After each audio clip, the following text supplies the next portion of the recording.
ಪ್ರಸಾದೇ ಸರ್ವ ಅದರ negative positive ಎಲ್ಲ ಆಯ್ತಲ್ಲ. ಈ ಹಿಂದೆ ಪ್ರಸನ್ನ ಚೇತಸು ಬುದ್ಧಿ 60 ಬುದ್ಧಿ ಪರ್ಯವತಿಷ್ಠತೆ ಅಂತ ಹೇಳ್ತು. ಮನಸ್ಸಿನ ಪ್ರಸಾದ ಅಂತ ಒಂದು ಇಲ್ಲದೇ ಇದ್ರೆ ಇನ್ಯಾವುದೂ ಬರೋದಿಲ್ಲ ಅಂತ ಹೇಳೋದಕ್ಕಾಗಿ ಮುಂದೆ ನಾಸ್ತಿ ಬುದ್ಧಿರ ಯುಕ್ತಸ್ಯ ಇತ್ಯಾದಿ 4 ಶ್ಲೋಕಗಳನ್ನು ಹೇಳಿ ಇಲ್ಲಿವರೆಗೆ ಏನೇನು ಹೇಳಿದರೋ ಕೂರ್ಮ ಅಂಗಾದೀವ ಎಲ್ಲವನ್ನು ಸಂಗ್ರಹ ಮಾಡಿ ಸಂಗ್ರಹೋಕ್ತಿ ಅಂತ ಕರೀತಾರೆ. ಇದು 66ನೇದು. ನಾಸ್ತಿ ಬುದ್ಧಿರ ಯುಕ್ತಸ್ಯ ನ ಚಾಯುಕ್ತಸ್ಯ ಭಾವನಾ ನ ಚ ಭಾವಯತಃ ಶಾಂತಿರಶಾಂತಸ್ಯ ಕುತಃ ಸುಖಂ. ಇದಕ್ಕೆ ಸಾಮಾನ್ಯವಾದ ಅರ್ಥವೂ ಅಂದ್ರೆ ಏನು, ಯಾವ ವ್ಯಾಖ್ಯಾನಗಳ ಗೊಂದಲ ಇಲ್ಲದೇನೆ ಸಾಮಾನ್ಯವಾದ ಅರ್ಥವೂ ಇಟ್ಸ್ ವೆರಿ ಇಂಟ್ರೆಸ್ಟಿಂಗ್. ನಾ ಅಸ್ತಿ ಅಂದ್ರೆ ವರ್ತತೆ, ಬುದ್ಧಿ ಅಯುಕ್ತಸ್ಯ, ಯಾರಿಗೆ ಯೋಗದ ಒಂದು ಯೋಜನೆ ಇಲ್ಲವೋ, ಯೋಗಯುಕ್ತಸ್ಯ ಅಂತ ಹಿಂದೆ ಬಂದಿದೆಯಲ್ಲ, ಅಯುಕ್ತಸ್ಯ ಬುದ್ಧಿ ನ ವರ್ತತೆ. ಇದು ಸ್ಥೂಲವಾಗಿ ಅಕ್ಷರಾರ್ಥ. ಅದು ಹಿಂದೆ ಪ್ರಸಾದೇ ಸರ್ವ ದುಃಖಾನ ಹಾನಿರಸ್ಯೋಪಜಾಯತೆ ಪ್ರಸನ್ನಚೇತಸಃ ಈ ಆಶು ಬುದ್ಧಿ ಪರ್ಯವತಿಷ್ಠತೆ ಅಂತ ಮನಸ್ಸುದು. ಆ ಪ್ರಸಾದ ಅಂತನ್ನೋದು ಇದ್ರೆ ಬುದ್ಧಿ ಅಂತನ್ನೋದು ನೆಲೆಯಾಗಿ ನಿಲ್ಲುತ್ತೆ. ಈ ಬುದ್ಧಿ ಬರೋದು ಹೇಗೆ ಅಂದ್ರೆ ಅದಕ್ಕೆ ಈ ವ್ಯತಿರೇಕ ನ್ಯಾಯದಿಂದ ಅಯುಕ್ತಸ್ಯ ನ ಬುದ್ಧಿ ವರ್ತತೆ. ಇಲ್ಲಿ ನ್ಯಾಯ ಏನು, ಕಾರಣಾಭಾವೇ ಕಾರ್ಯಾಭಾವ ಅಂತ ನ್ಯಾಯ. ಅಂದ್ರೆ ಎಲ್ಲಿ ಕಾರಣ ಇಲ್ವೋ ಕಾರ್ಯ ಅಂತನ್ನೋದು ಇಲ್ಲವೇ ಇಲ್ಲ. ಅಲ್ಲಿ ಕಾರಣ ಇದ್ದಿರ್ತಾನೆ ಕಾರ್ಯ ಅಂತ. ಕಾರಣಾಭಾವೇ ಕಾರ್ಯಾಭಾವ. ಈ ಬುದ್ಧಿ ಅಂತನ್ನೋದನ್ನ ಒಂದು ಕಾರ್ಯ ಅಂತ ತಗೊಂಡ್ರೆ ಅದಕ್ಕೆ ಕಾರಣವಾಗಿ ಯೋಗ ಅಂತಿರಬೇಕು, ಅಥವಾ ಯುಕ್ತವಾದ ಸ್ಥಿತಿ ಅಂತಿರಬೇಕು. ಅದಿರದೇ ಇದ್ರೆ ನಾಸ್ತಿ ಬುದ್ಧಿ ಅಯುಕ್ತಸ್ಯ. ಈ ಯಾರು ಅಯುಕ್ತರೋ, ಯಾರು ಯೋಗಯುಕ್ತರಲ್ಲವೋ, ಅದ್ರ ಡೀಪರ್ ಮೀನಿಂಗ್ ಆಮೇಲೆ ಹೇಳೋಣ. ಯಾರು ಯೋಗಯುಕ್ತರಲ್ಲವೋ ಅವರಿಗೆ ಬುದ್ಧಿ ಅಂತ ಇಲ್ಲ. ಮತ್ತು ನಚಾಯುಕ್ತಸ್ಯ ಭಾವನಾ. ಈ ಯುಕ್ತಿ ಅಂದ್ರೆ ಉಪಾಯ ಅಥವಾ ಯೋಗಯುಕ್ತಿ, ಇದು ಯೋಗ ಯೋಜನ, ಇದಿಲ್ಲದೆ ಇದ್ರೆ ಬುದ್ಧಿ ಇಲ್ಲ. ಇನ್ನೊಂದು ಕಡೆ ಭಾವನಾ ಅಂತಲೂ ಇಲ್ಲ. ಈ ಭಾವನಾ ಅಂತನ್ನೋ ಮಾತಿಗೆ ಭೂ ಅಂತನೋ ಧಾತು, ಭೂ ಅಂದ್ರೆ ಇರೋದು, ಅದಕ್ಕೆ ಕಾರಕಾರ್ಥದಲ್ಲಿ ಭಾವನಾ ಅಂದ್ರೆ ಉಂಟಾಗತಕ್ಕಂಥದ್ದು, ಬರತಕ್ಕಂಥದ್ದು, ಡೆವಲಪ್ಮೆಂಟ್ ಅಂತ ಅರ್ಥ. ಈ ಒಂದು ಕಂಟ್ರೋಲ್ ಆಫ್ ದಿ ಸೆನ್ಸಸ್ ಯಾವುದನ್ನ ಯೋಗಯುಕ್ತಿ ಅಂತ ಹೇಳಿದ್ವು ಹಿಂದೆ, ಅದಿಲ್ಲದೆ ಇದ್ರೆ ಇವನಿಗೆ ಈ ಪ್ರಜ್ಞೆ ಅಂತ ಅನ್ನೋದು ಬರೋಲ್ಲ, ವಿವೇಕ ಅಂತ ಅನ್ನೋದು ಬರೋಲ್ಲ, ಈ ಡಿಸ್ಕ್ರಿಮಿನೇಷನ್ ಅಂತ ಅನ್ನೋ ಬುದ್ಧಿ ಇಲ್ಲ. ಮತ್ತು ಹಿಸ್ ಡೆವಲಪ್ಮೆಂಟ್ ಇಸ್ ಇಂಪೀಡೆಡ್. ನಚ ಭಾವನಾ ನಚ ಅಭಾವಯತಃ ಶಾಂತಿ. One who has not developed, one who has not mature, ಇವನಿಗೆ ಶಾಂತಿ ಅಂತಿಲ್ಲ, ಟ್ರ್ಯಾಂಕ್ವಿಲಿಟಿ ಅಂತಿಲ್ಲ. ಅಶಾಂತಸ್ಯ ಕುತಃ ಸುಖಂ. ಮನಸ್ಸಿನ ಒಂದು ಟ್ರ್ಯಾಂಕ್ವಿಲಿಟಿ ಇಲ್ಲದೆ ಇದ್ರೆ ಅವನಿಗೆ ಸುಖ ಅಂತ ಎಲ್ಲಿದೆ? ಇದು ಅಕ್ಷರಾರ್ಥ. ಇಲ್ಲಿ ಏನು ಹೇಳ್ತಾರೆ, ಇಲ್ಲಿ ಒಂದು ಹಿಂದೆ ಹೇಳಿದ ಶ್ಲೋಕಕ್ಕೆ ಒಂದು ಆಕ್ಷೇಪವನ್ನು ಎತ್ತಿ, ಶ್ರವಣ ಮನನಾಭ್ಯಾಂ ಉಪಕೃತೇನ ಧ್ಯಾನೇನೈವ ಬ್ರಹ್ಮ ಅಪರೋಕ್ಷ ಜ್ಞಾನ ಸಿದ್ಧೇ ಕಿಮನೇನ ಪ್ರಸಾದೇನ ಇತ್ಯತಃ ಪ್ರಸಾದಾಭಾವೇ ದೋಷಮಾಹ. ಇಲ್ಲಿಯವರೆಗೆ ಹೇಳಿದ್ದನ್ನು ಕೇಳಿದವರಿಗೆ ಈ ಒಂದು ಸಂಶಯ ಬರಬಹುದು. ಶ್ರವಣ ಮನನ ನಿಧಿಧ್ಯಾಸನ ಅಂತ ಇದೆ. ಶ್ರವಣ ಮನನಾದಿಗಳಿಂದ ಒಂದು ಧ್ಯಾನ ಅಂತ ಒಂದು ಬರುತ್ತೆ. ಆ ಧ್ಯಾನ ಒಂದು ಸಾಕಲ್ಲ, ಇಂದ್ರಿಯ ನಿಗ್ರಹ ಯಾತಕ್ಕೆ ಮಾಡಬೇಕು? ನಾವು ಯೋಗ ಅಂತ ಯಾತಕ್ಕೆ ಮಾಡಬೇಕು? ಅಂದ್ರೆ meditation to the exclusion of discipline, ಇದನ್ನ ಒಂದು ದೋಷವಾಗಿ ರಾಘವೇಂದ್ರ ಸ್ವಾಮಿಗಳು ಎತ್ತಿ ತೋರಿಸ್ತಾರೆ. ಇದು ಸಾಕಲ್ಲ, ಮೆಡಿಟೇಟ್ ಮಾಡಿದ್ರೆ ಸಾಕು, ಹೀಗೆ ನಮ್ಮ ಕಂಟ್ರೋಲ್ ಆಫ್ ದಿ ಸೆನ್ಸಸ್, ಈ ನಮ್ಮ ಇದು ಮೆಡಿಟೇಷನಲ್ಲಿ ಇದೆಲ್ಲ ಯಾತಕ್ಕೆ ಬೇಕು ಅಂತ ಹೇಳಿ ಪ್ರಸಾದಾಭಾವೇ ದೋಷಮಾಹ. ಇದು discipline towards the the tranquility, ಅದಿಲ್ಲದೆ ಇದ್ರೆ ಏನಾಗುತ್ತೆ ಅಂತ ಅನ್ನೋದನ್ನ ಹೇಳ್ತಾ ಇದ್ದಾರೆ ಅಂತ ಹೇಳಿ ನಾಸ್ತಿ ಇತ್ಯಾದಿ ಶ್ಲೋಕದ್ವಯೇನ, 2 ಶ್ಲೋಕಗಳಲ್ಲಿ ಇದಕ್ಕೆ ಉತ್ತರ ಹೇಳ್ತಾ ಇದ್ದಾರೆ. ಇಲ್ಲಿ ಪ್ರಸಾದಾಭಾವೇ ನ ಯುಕ್ತಿ ಅಂತ ಮೊದಲನೇದನ್ನ ಅಧ್ಯಾಹಾರ ಮಾಡಿಕೊಳ್ಬೇಕು ನಾವು. ಈ ಶ್ಲೋಕದಲ್ಲಿ ಈ ವ್ಯಾಖ್ಯಾನಕಾರರು ತೋರಿಸಿರೋದು there is more that is unsaid than what is said. ಇಲ್ಲಿ ನಾಸ್ತಿ ಬುದ್ಧಿರ್ ಅಯುಕ್ತಸ್ಯ ಅಂತ ದಿಢೀರಂತ ಯುಕ್ತಿ ಇಲ್ಲದೆ ಇದ್ದವನಿಗೆ ಬುದ್ಧಿ ಇಲ್ಲ ಅಂತ ಹೇಳ್ಬಿಟ್ಟಿದ್ದಾರೆ. ಯುಕ್ತಿ ಇಲ್ಲದೆ ಇರೋದು ಹೇಗೆ ಅಂದ್ರೆ ಪ್ರಸಾದಾಭಾವೇ ನ ಯುಕ್ತಿ. ಹಿಂದಿನ ಶ್ಲೋಕದಲ್ಲಿ ಪ್ರಸಾದ ಅಂತ ಹೇಳಿದ್ರಲ್ಲ, ಆ ಪ್ರಸಾದ ಇರದೇ ಇದ್ರೆ ಯುಕ್ತಿ ಇಲ್ಲ. ಇದನ್ನ ನಾವು ಅತ್ಯಾಹಾರ ಮಾಡಿಕೊಳ್ಬೇಕು. ಹಾಗೆ ಅತ್ಯಾಹಾರ ಮಾಡಿಕೊಂಡ್ರೆ ಅಯುಕ್ತಸ್ಯ ಅಂತ ಅನ್ನೋದು ಅದಕ್ಕೊಂದು ರೆಲೆವೆನ್ಸ್ ಬರುತ್ತೆ. ಈ ಶ್ಲೋಕದಲ್ಲಿ ನಾಸ್ತಿ ಬುದ್ಧಿರ ಅಯುಕ್ತಸ್ಯ ಅಂತ, ಅಯುಕ್ತವನ್ನ ಅಯುಕ್ತಿ ಅಂತನ್ನೋದನ್ನ ಕಾರಣವಾಗಿ ತೋರಿಸಿದ್ದಾರೆ. ಅದು ಕಾರ್ಯ ತಾನೆ. ಅದಕ್ಕೆ ಯಾವುದು ಕಾರಣ? ಪ್ರಸಾದ ಕಾರಣ. ಪ್ರಸಾದಾಭಾವೇ ನ ಯುಕ್ತಿ ಇತಿ ನ ಅಸ್ತಿ ಬುದ್ಧಿ ಅಯುಕ್ತಸ್ಯ.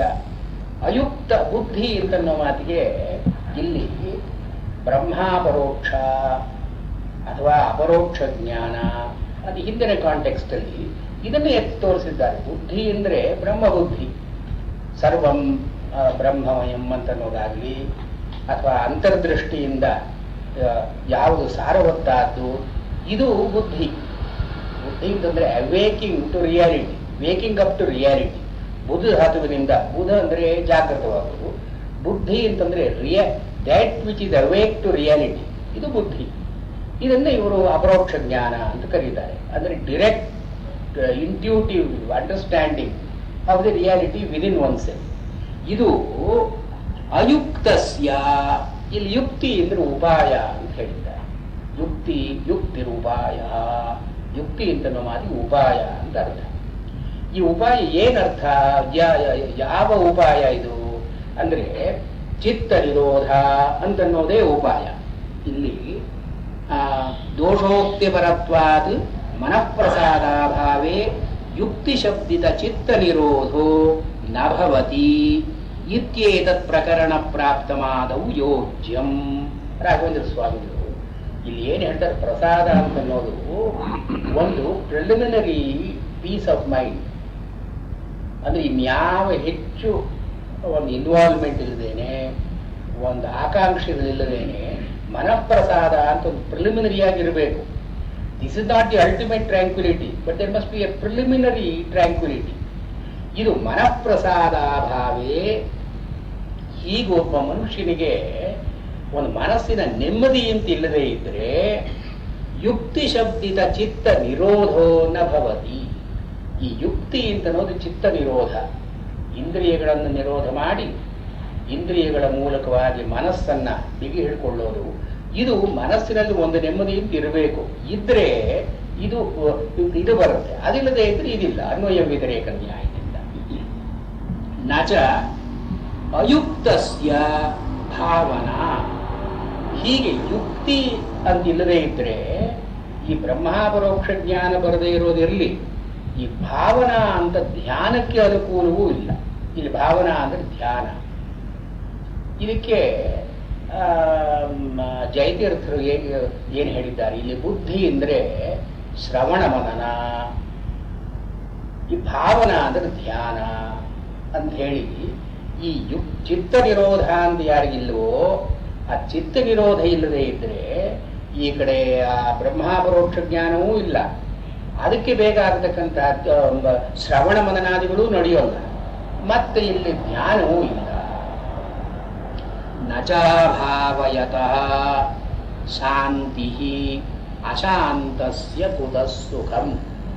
ಇಲ್ಲಿ ಇವರು ಇನ್ನೂ ಒಂದು ಅಧ್ಯಾಹಾರ ಮಾಡಬೇಕು. ಅಲ್ಲಿ ಒಂದು ಪ್ರಿಲಿಮಿನರಿ ಅಧ್ಯಾಹಾರ ಮಾಡಿದ್ರು, ಇಲ್ಲಿ ಇನ್ನೊಂದು ಅಧ್ಯಾಹಾರ ಮಾಡಿ ನಚ ಅಭಾವಯತಃ ಬುದ್ಧಿ. ಹೀಗೆ ಭಾವನಾ ಅಂತ ಒಂದು ಇರದೇ ಇದ್ರೆ ಅವನಿಗೆ ಬುದ್ಧಿಯೂ ಇಲ್ಲ. ಅಂದ್ರೆ ಏನು? ಇಲ್ಲಿ ಒಂದು ಸೀಕ್ವೆನ್ಸ್ನಲ್ಲಿ ಮುಂಚೆ ಪ್ರಸಾದ, ಮನಃಪ್ರಸಾದ, ಅದರಿಂದ ಯುಕ್ತಿ, ಯುಕ್ತಿಯಿಂದ ಭಾವನಾ, ಭಾವನೆಯಿಂದ ಬುದ್ಧಿ. ನ ಬುದ್ಧಿ ನ ಚ ಅಬುದ್ಧೇ ಶಾಂತಿ. ಶಾಂತಿ ಅಂತನ್ನೋ ಮಾತಿಗೆ ಆತ್ಮನಿ ಚಿತ್ತ ಉಪರತಿ ಅಂತ ಹೇಳಿದ್ದಾರೆ. ತನ್ನಲ್ಲಿ ಮನಸ್ಸನ್ನು ನಿಲ್ಲಿಸಿ ಸಮಾಧಾನವಾಗಿರತಕ್ಕಂಥದ್ದು ಶಾಂತಿ. ಹೀಗೆ ಬುದ್ಧಿ ಅಂತನ್ನೋದು ಇರದೇ ಇದ್ರೆ ಈ ಆತ್ಮನಿ ಉಪರತಿ, ಉಪಶಮ ಅಂತನ್ನೋದಿಲ್ಲ, ಶಾಂತಿ ಅಂತನ್ನೋದಿಲ್ಲ. ಅಶಾಂತಸ್ಯ ಕುತ ಸುಖಂ. ಅವನಿಗೆ ಅಶಾಂತನಿಗೆ ಸುಖ ಅಂದ್ರೆ ಇಲ್ಲಿ ಆತ್ಯಂತಿಕವಾದ ಸುಖ ಮೋಕ್ಷ. ಆ ಮೋಕ್ಷ ಎಲ್ಲಿ ಬರುತ್ತೆ ಇವನಿಗೆ? ಸೊ ಹೀಗೆ ಹೇಳಿ ಇದೀಯ ರಾಘವೇಂದ್ರ ಸ್ವಾಮಿಗಳು ಏನು ಹೇಳ್ತಾರೆ, ನಿಗೃಹೀತೇಂದ್ರಿಯಸ್ಯ ಏವ ಪ್ರಸಾದ. ನಿಗ್ರಹೀತ ಇಂದ್ರಿಯಸ್ಯ, ಯಾರು ಇಂದ್ರಿಯಗಳನ್ನು ಬಿಗಿ ಹಿಡ್ಕೊಳ್ಳೋ ಸಾಮರ್ಥ್ಯ ಇದೆಯೋ ಇವನಿಗೆ ಪ್ರಸಾದ. ಪ್ರಸಾದವತ ಏವ ಯುಕ್ತಿ. ಈ ಮನಸ್ಸಿನ ಪ್ರಸಾದ ಇದ್ದವರಿಗೆ ಈ ಯುಕ್ತಿ ಅಂದ್ರೆ ಉಪಾಯವನ್ನ ಅಭ್ಯಾಸ ಮಾಡತಕ್ಕಂತಹ ಸಾಮರ್ಥ್ಯ ಬರುವುದು. ಯುಕ್ತಿಮತ ಏವ ಶ್ರವಣ ಮನನಾಭ್ಯಾಂ ತತ್ವಜ್ಞಾನಂ. ತತ್ವಜ್ಞಾನವತ ಏವ ಅಪರೋಕ್ಷ ಜ್ಞಾನ ಸಾಧನಂ ಧ್ಯಾನಂ ಇತಿ ವಿವೇಕ. ಇಲ್ಲಿ ಎಂಟೈರ್ ಸೀಕ್ವೆನ್ಸ್ ಹೇಗೆ ಮಾಡಿದ್ದಾರೆ, ಇಲ್ಲಿ ನಿಗೃಹೀತ ಇಂದ್ರಿಯ ಅವನಿಗೆ ಪ್ರಸಾದ ಅಂತ ಬರುತ್ತೆ, ಮನಃಪ್ರಸಾದ ಅಂತ. ಮನಃಪ್ರಸಾದ ಬಂದ ಮೇಲೆ ಯುಕ್ತಿ ಅಂತನ್ನೋದು ಸಫಲವಾಗುತ್ತೆ. ಯುಕ್ತಿ ಬಂದ ಮೇಲೆ ಶ್ರವಣ ಮನನ, ಶ್ರವಣ ಮನನದಿಂದ ತತ್ವಜ್ಞಾನ, ತತ್ವಜ್ಞಾನದಿಂದ ಅಪರೋಕ್ಷ ಜ್ಞಾನ ಸಾಧನಂ ಧ್ಯಾನಂ. ಇಲ್ಲಿ ಒಂದು ಒಂದು ವಿವೇಕ ಏನು ಅಂದ್ರೆ ರಾಘವೇಂದ್ರ ಸ್ವಾಮಿಗಳು ಇದನ್ನ ಶ್ರೀನಿವಾಸ ತೀರ್ಥಿಯ ಟಿಪ್ಪಣಿಯಲ್ಲಿ ಹೇಳ್ತಾರೆ. ಇವಾಗ ಇಂದ್ರಿಯ ನಿಗ್ರಹ ಅಂತನ್ನೋದು ಅಗತ್ಯವಾಗಿ ಬೇಕೇ ಬೇಕಾದದ್ದು. ಇಂದ್ರಿಯ ನಿಗ್ರಹ ಅಂತನ್ನೋದ್ರಲ್ಲಿ ಮುಂದೆ ಅದನ್ನ ಸ್ಪಷ್ಟ ಮಾಡ್ತಾರೆ. ಯಾವ ಇಂದ್ರಿಯ, ಯಾವ ವಿಷಯದ ಕಡೆಗೂ ಇಂದ್ರಿಯವನ್ನು ಬಿಡದೇ ಇರೋದು ಇಂದ್ರಿಯ ನಿಗ್ರಹ ಅಂತಲ್ಲ. ಯುಕ್ತಾಹಾರ ವಿಹಾರಸ್ಯ ಅಂತ ಕೃಷ್ಣ ಹೇಳಿದ್ದಾನಲ್ಲ, ಎಷ್ಟು ಬೇಕೋ ಅಷ್ಟು. ನ ಅತಿ ಅಶ್ನತಃ ನ ಅನಶ್ನತಃ ಯೋಗ ಅಸ್ತಿ. ಹೆಚ್ಚಾಗಿ ಊಟ ಮಾಡೋರ್ಗೂ ಯೋಗ ಇಲ್ಲ, ಊಟ ಮಾಡದೆ ಉಪವಾಸ ಇರೋರ್ಗೂ ಯೋಗ ಇಲ್ಲ. ಯುಕ್ತಾಹಾರ ವಿಹಾರಸ್ಯ ಯುಕ್ತ ಕರ್ಮಸ್ಯ ಚೇಷ್ಟಸು. ಇದು ಇಲ್ಲಿ ಚಿತ್ತ ನಿರೋಧ ಅಂತ ರಾಘವೇಂದ್ರ ಸ್ವಾಮಿಗಳ ಅಭಿಪ್ರಾಯ. ಅಂದ್ರೆ ಅವನು ಲೋಕದಲ್ಲಿ ಇದ್ದಾನೆ, ಅವನು ಗೃಹಸ್ಥನಾಗಿದ್ದಾನೆ, ಎಲ್ಲಾ ವಿಷಯಗಳ ಕಡೆನೂ ಇವನ ದೃಷ್ಟಿ ಇದೆ. ಆದರೆ ವಿಷಯಗಳು ಇವನಿಗೆ ವಶವೇ ವಿನಃ ಆ ವಿಷಯಗಳಿಗೆ ಇವನು ವಶ ಅಲ್ಲ. ಇದು ಜಿತೇಂದ್ರಿಯ, ಇದು ಇಂದ್ರಿಯ ನಿರೋಧ ಅಂತಂದ್ರೆ ಇಷ್ಟೇ ಇಂದ್ರಿಯ ನಿರೋಧ. He knows when to experience a thing, when not to experience a thing.